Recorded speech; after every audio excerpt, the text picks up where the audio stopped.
Welcome back, everyone. Today we're going to be making the Love for All Pride bag. This is a super fun project for all sewing levels. The printable pattern is linked in the description, so download that pattern, print it off, and follow along.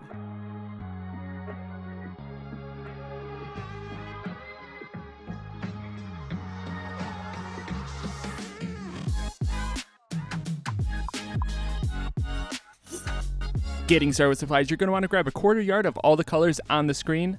I recommend using a heavier weight fabric like canvas. For most of this bag, we're going to be using canvas or a heavier weight twill.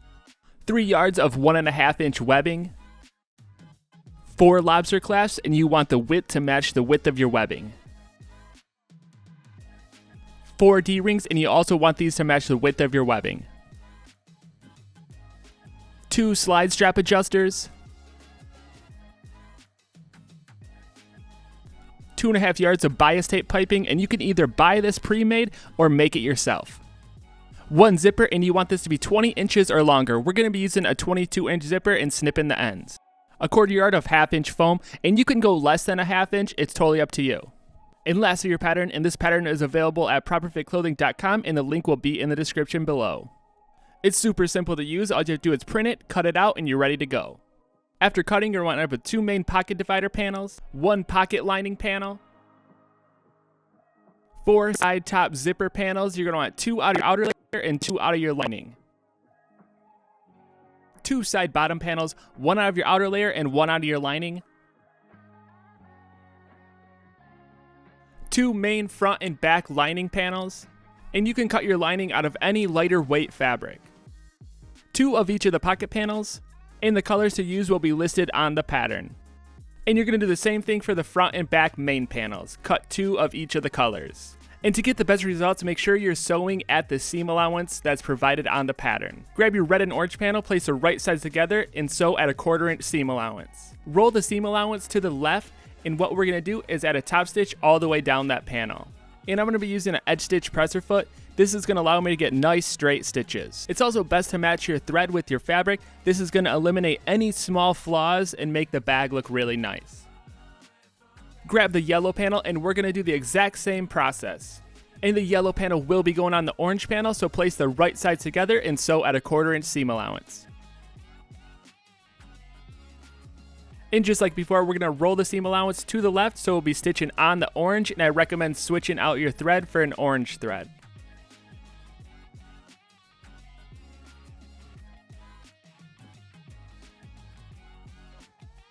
Grab your green panel, place it on the yellow panel, and we're just going to continue this process all the way through the front main panels. And this is what you're going to end up when you're done sewing all of them together. And it's really crucial to sew at a 1/4 inch seam allowance so both panels turn out identical. Next, grab your pocket panels, and we're going to do the same exact process. We're going to place the right sides together and stitch at a 1/4 inch seam allowance. I like to start at the top of the pocket, so grab your black and brown fabric, place the right sides together, and sew at a 1/4 inch seam allowance. And before you sew both sides of the pocket, make sure you're sewing one of them in the opposite direction, so when the right sides are up, they're coming together in a point. Just like the main panels, we're going to roll the seam allowance to the left and add a top stitch. Grab your blue pocket panel, place the right sides together on the brown panel, sew at a 1/4 inch seam allowance, and then you're going to add a top stitch to the brown panel. And go ahead and continue this process with the pink and white pocket panels. You should end up with 2 sides that are pointing in the opposite directions to form a point. And then go ahead and place the right sides together and sew at a 1/4 inch seam allowance down the center. And this will become the center of your pocket. And if sewn correctly, you should have all the colors lined up in the center.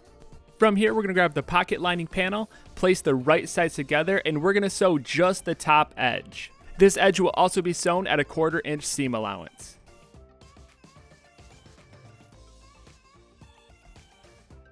Flip the right sides out, and sometimes it helps to use a screwdriver to poke that point out at the top of the pocket.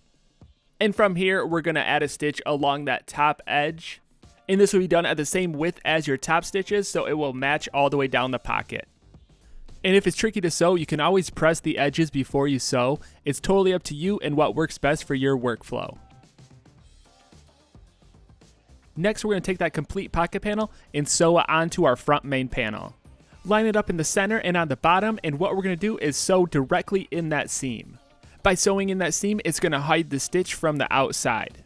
I think it's easiest to kind of pull the two panels apart, opening up that seam so you can stitch right in the center.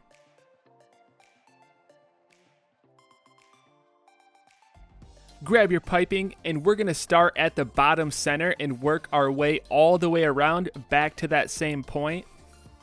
I like to start by de-threading a little bit and pulling it back so that way we can get a clean edge when we come back around and sew it together. And another tip, when you get to the corners, you're going to want to snip about 3 little snips, and this will release some of the tension so it wraps around that corner nicely. And piping is something I like to sew as I go, so I don't pin it down right away, but you can do it how you want and what works best for you. And again, as you approach a corner when you're sewing, go ahead and stop sewing, add some snips, and then sew right on through. And I'm also using a zipper presser foot. This helps me get really close to that piping edge. And of course, there's always other options. I always prefer finding something I feel most comfortable with. And just continue to work around the edge, go slow, and make sure you're trying to keep it as even as possible.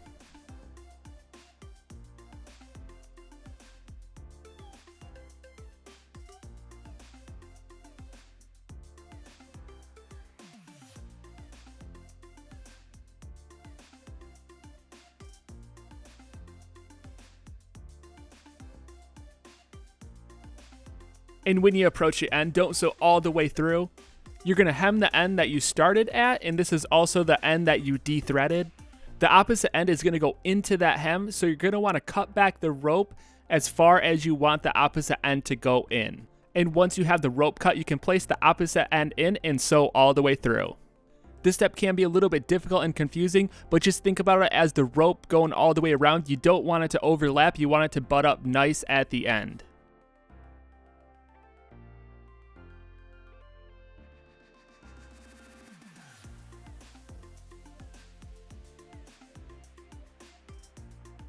And before we add piping to the back panel, we're going to cut 4 3.5 strips of our webbing, place the D-ring in the webbing, and sew them on the blue and orange panels at the top and bottom. By doing this, the webbing should be on the inside of your piping, and it's best to sew back and forth over the webbing a few times to add extra strength. Moving on to the side top zipper panel, you're going to grab your outside layer and place it directly on top of your zipper. In the top of your zipper is when the zipper train is pointing up, and you're going to be sewing one edge at a time, so line it up on one edge, place the right sides together, and you're going to place the lining directly behind it, sandwiching that zipper in between the outer and lining layer. And as you can see, we're using a 22-inch zipper, so it's longer than what I call for, but it's okay because we can always snip those ends up after we sew the side panels on. Using the zipper foot, go ahead and sew along that edge, securing the outer and lining layer to that zipper. Fold the sewn zipper panels away from the zipper so that way the right sides are pointing out. Place a pin or something to hold them into position so that way they don't flap back down, and we're going to do the same thing but to the opposite side. The outer layer goes on top and the lining goes on bottom. And you want to make sure that you line this up directly with the other side. Just like before, sew it down using your zipper foot. And if you don't have a zipper foot, it's not that big of a deal. Just adjust the width of your machine to move closer to the zipper. Fold the panel so the right sides are facing out, and we're going to add a top stitch to both of those edges. And you can do this at the same width you used for your other top stitch, so that way it looks even throughout the bag. And when you're done, the lining and the outer layer should line up evenly along the edges. Grab your side bottom panel, both the outer and lining layers. Place the right sides of the outer layer together and do the same thing for the lining layers on the opposite side. Pin all these layers together, and before you start sewing, make sure you move that zipper train down past the seam allowance. Moving to the opposite end, we're going to do the same exact thing. Place the right side of the outer layers together and the right sides of the lining layers together. Pin the layers together, and you should have both sides ready to sew. And you also want to make sure none of the panels are twisted in the middle, they all lay flat. Sew at a 1/4 inch seam allowance and go slow over the zipper. You can sew through it. You might want to go back and forth a few times to really lock it down. Once you're done sewing, snip the zipper ends off and flip the right sides out. And as you can see, the zipper moves flush up to the end, giving it a nice close, and all of the raw edges are hidden. From here, we're going to add a top stitch to both of those sides. Again, go slow over the zippers, and when you're complete, you should have a nice side panel ready to sew on. Moving on to the main pocket divider panel, grab your 2 layers, place the right sides together, and sew just the top edge at a 1/4 inch seam allowance. Grab your cut foam and use the guide on the main pocket divider panel to cut the right size. You're going to want it smaller so that way it doesn't pop out the edges of the pocket divider. Place it evenly on the inside of your divider panel, and we're going to sew just along the top edge. Sew about a 1/4 to a 1/2 inch in from the outside edge. By doing this, we're locking that foam into position so it's easier to sew onto our lining panel. Grab one of your lining panels, place the right sides together, lining up the sides and the bottom, and we're going to stitch as close to the edge as possible on the sides and the bottom. And this is why we want that foam smaller, so that way we can sew these edges without having to sew over the foam. That foam will add extra bulk and it'll be harder to sew when we're sewing the whole bag together.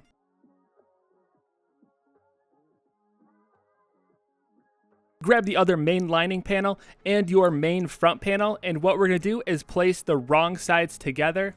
Make sure they're lined up all the way around, and a good way to do this is mark the centers with chalk on the top and the bottom. Grab your completed side panel, mark the centers on the top and the bottom of the zipper panel and the bottom side panel, and we're going to line those up with our main panel. Make sure you're placing the right sides together, and we're going to pin all the way around the outside edge. And this is the tricky part of the bag. You want to make sure you have all those layers lined up and you're sewing as close as you can to that piping. I thought it was easiest to use the zipper foot again, so that way you can get right up next to that piping edge and lock all those layers together.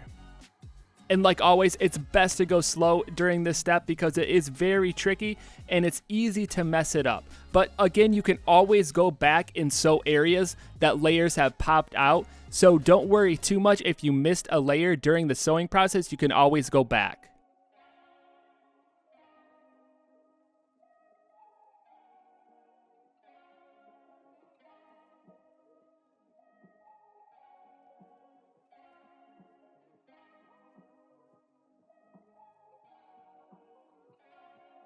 When you're done sewing, the best way to clean up that raw edge to give you a professional look on the inside is to add bias tape. You can buy bias tape pre-made, and all you have to do is place it on the edge and sew all the way around. Or you can use a bias tape making kit. It comes with a bunch of different sizes and a guide so you can sew it on easy. I typically use an attachment for this process. I'm not going to show it in this video. It's in my other videos if you want to check those out. But moving on, we're going to go ahead and flip the right side out to check to see if we have all the layers sewn together. You also want to check to see if you're right up close to that piping, so that way the piping is only showing through that seam. And don't worry, you can always go back and sew closer if you need to. Now grab the back panel and your lining panel with the pocket divider, place the wrong sides together. With the centers marked, line up the centers like you did with the front panel and pin all the way around the outside edge. So with the same way you did the front panel, when you're done, pull the right sides out and your bag is pretty close to being done. Again, I recommend adding bias tape to those inside edges. It's going to add extra strength and make an overall better look for the bag.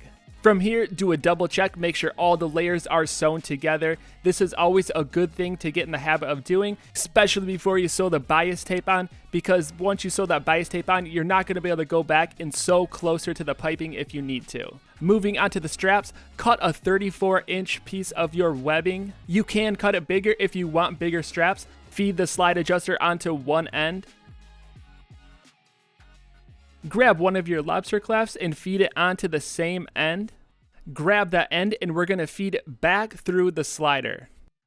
You're going to want to wrap it around so it's going through the bottom of the slider, and you're going to go from the bottom, from the top on the inside hole, back out through the outside hole.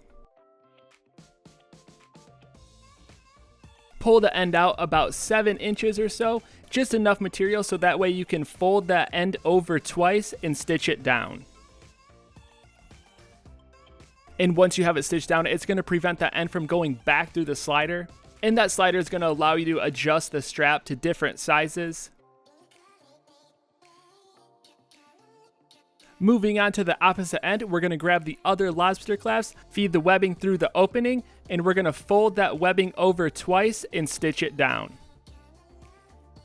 And you're going to want to repeat this process for the other strap. When you're done with both straps, clip them onto your bag, try the bag on, and you can adjust it to your size. And the reason I like these straps is you can easily take them off if you need to, or throw on different straps and customize it all the time. And the last thing I did was add on little leather straps. These can act as clips for keys or any sort of thing. I added them onto the front pocket and also the strap. Little additions like this I think add a lot of function and style to the bag. Feel free to add your own additions, making this bag custom and unique to you. But other than that, your bag is done. Thank you so much for watching. I'm working on a bunch of new patterns and videos for bags and a bunch of other clothing, and if you ever have any ideas, definitely send them my way. I'll try to make it happen for you, but until then, I'll see you next time.